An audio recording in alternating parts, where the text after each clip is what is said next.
Bonjour tout le monde, j'espère que vous êtes en forme pour cette nouvelle vidéo. Alors aujourd'hui on va terminer le chapitre sur le réflexe myotatique en abordant les pages 5, 6 et 7 du poly, dans lesquelles on va aborder la notion de message nerveux. On va voir ce message nerveux entre donc le fuseau neuromusculaire, qui est le récepteur à l'étirement, et la cellule musculaire qui va permettre la contraction du muscle. On va tout d'abord aborder la nature du message nerveux. Et pour ce faire, on va utiliser un logiciel qui s'appelle NER. C'est un logiciel qui est fait par un collègue de SVT, Pierre Pérez. Vous pouvez télécharger légalement et gratuitement ce logiciel, l'installer, le tester en direct, en sachant que je ne pense pas qu'il fonctionne sous Mac. Sous PC, il n'y a pas de souci, mais sous Mac, je ne suis pas sûr à tester. Alors on va tout de suite utiliser ce petit logiciel. Alors voici le logiciel de Pierre Pérez.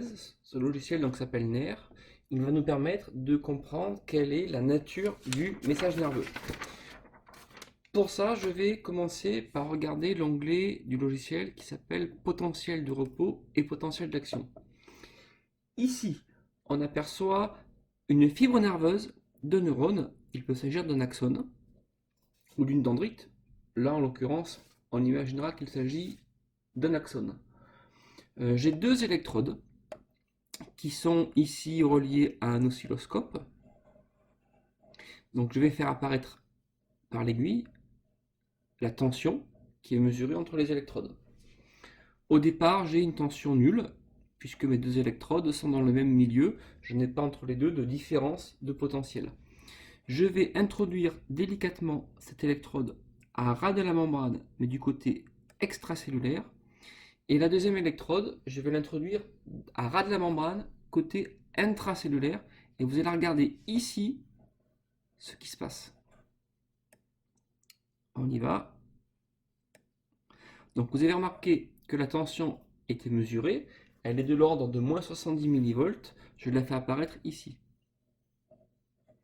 Alors en fait ça veut dire quoi? Ça veut dire que la membrane plasmique, elle détermine une différence de potentiel électrique, une tension, entre le milieu externe et le milieu intracellulaire. C'est un petit peu comme si la membrane jouait le rôle d'un condensateur, c'est-à-dire un dispositif qui va emmagasiner les charges et qui va générer un potentiel électrique. Euh, Maintenant, ce qu'il faut savoir, ça nous montre que la membrane, elle est polarisée. Il existe un potentiel de membrane pour toutes les cellules. Ceci, en gros, est lié au fait qu'à l'intérieur de la membrane, je vais avoir des ions surtout négatifs, essentiellement des protéines qui sont chargées négativement, alors qu'à l'extérieur, j'aurai plutôt des ions positifs.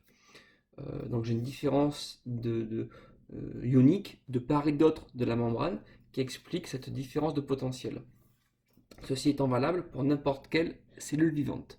Donc si on complète le poly page 5, on peut dire que toutes les cellules vivantes présentent une différence de potentiel entre le côté interne de la membrane et le côté externe, qui définit leur potentiel de membrane. Ensuite, ce qu'il faut comprendre, c'est que toutes les cellules ont ce potentiel de membrane, mais il y en a quelques-unes, en l'occurrence les neurones et les cellules musculaires, qui sont excitables, c'est-à-dire que leur potentiel de membrane peut varier. Pour le montrer, je vais stimuler ici mon axone, ma fibre nerveuse, et on va voir comment cette différence de potentiel évolue. Premier cas, faible stimulation. Regardez sur l'écran, alors soit ici, soit sur l'oscilloscope directement.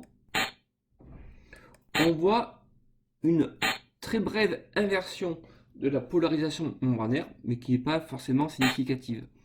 Maintenant, je stimule moyennement. On aperçoit une inversion de la polarisation qui est plus nette. Regardez l'aiguille, elle monte quasiment jusqu'à plus 30 millivolts. Maintenant, je vais mettre une forte stimulation. Je vois quasiment la même chose que précédemment. Alors je vais superposer ici sur l'oscilloscope, regardez ma flèche, mes trois réponses. En vert, quand j'ai peu stimulé, j'ai une réponse qui est minime. En orange, quand je stimule moyennement.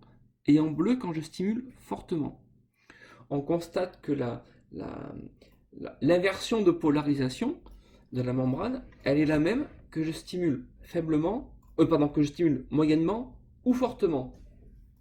il se produit une inversion de polarisation qui dure quelques millisecondes, que l'on appelle un potentiel d'action. Regardez ici, on va voir ce que c'est. Au départ, on a dit, la membrane, elle est non excitée, elle est à son potentiel classique de repos, qui est de moins 70 millivolts. Une cellule excitable, elle a un potentiel de membrane que l'on appelle potentiel de repos quand elle n'est pas excitée. Lorsqu'elle est excitée, elle va réagir en inversant sa polarisation. On dit qu'elle subit une dépolarisation. Et ensuite, la membrane va se repolariser pour revenir progressivement, en à peine 2 millisecondes, à son potentiel de repos.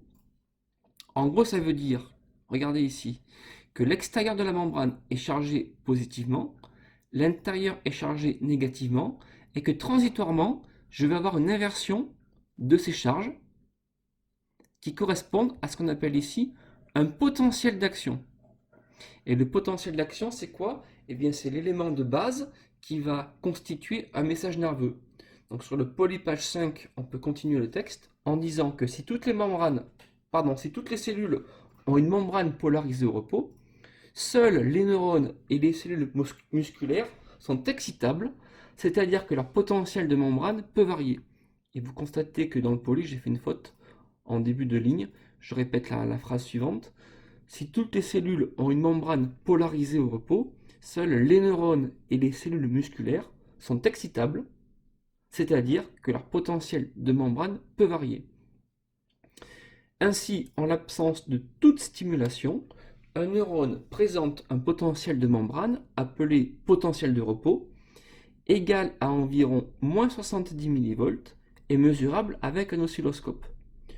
Lorsque le neurone est stimulé au-delà d'une intensité seuil, on observe une inversion rapide et transitoire du potentiel de repos avec une dépolarisation, une repolarisation, puis une hyperpolarisation.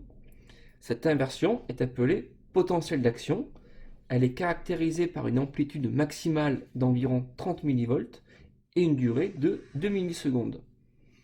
Même si on augmente l'intensité de la stimulation, le potentiel d'action conserve toujours les mêmes caractéristiques. Et là, je vous invite à faire un petit croquis d'un potentiel d'action. Tout le monde est prêt pour son croquis de potentiel d'action? Vous avez votre matériel? Allez, c'est parti! Alors, on commence par tracer nos axes. Sur les ordonnées, la différence de potentiel en millivolts. Sur l'axe des abscisses, le temps. On va graduer l'axe des ordonnées pour la différence de potentiel de moins 70 millivolts à plus 30 en mettant le 0 qui nous servira de repère. Et on construit le potentiel d'action.